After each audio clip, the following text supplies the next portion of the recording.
रात के 12 बज चुके थे। माँ कभी दरवाजे की तरफ देखती तो कभी एक नज़र घड़ी की तरफ। माँ की आंखों में और चेहरे पर चिंता साफ नजर आ रही थी। थोड़ी ही देर में दरवाजे की घंटी बजी।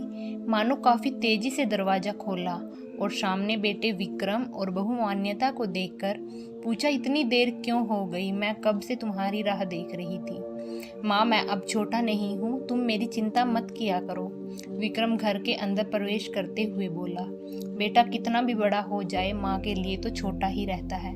चलो छोड़ो, हाथ पैर धो लो, मैं तुम्हारे लिए खाना लगा देती हूँ। माँ ने दरवाजा बंद करते हुए कहा, माँ जी हम बाहर खाना खाकर आए हैं, आप खा लीजिए, हम सोने जा रहे हैं।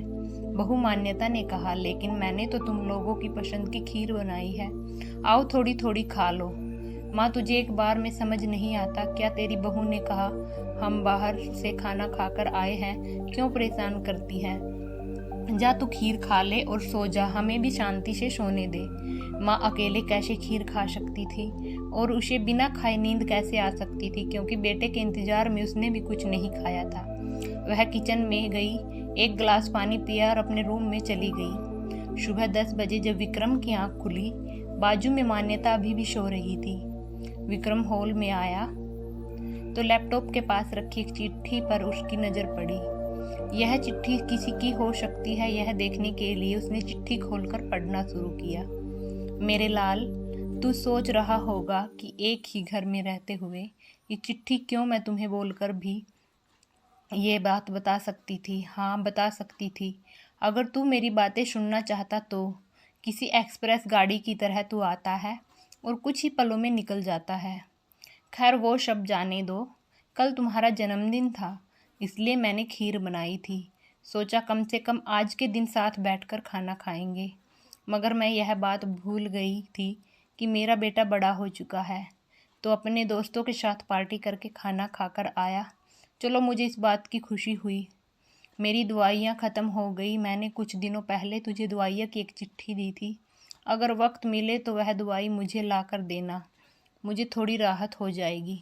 विक्रम को याद आया कि 4-5 दिन पहले माँ ने एक दवाई की चिट्ठी दी थी। उसने अपने ऑफिस के बैग में जाकर उस चिट्ठी को तलाशा और उसे खोल कर देखा। उसमें लिखा था, मुझे ऐसी दवाई ला कर दो जिससे मैं बेटे को भुला सकूं। विक्रम को रियलाइज हुआ कि मुझसे बहुत बड़ी गलती हो गई। उसकी आंखें नम हो गई। वह तुरंत अपनी माँ के कमरे की तरफ दौड़ा।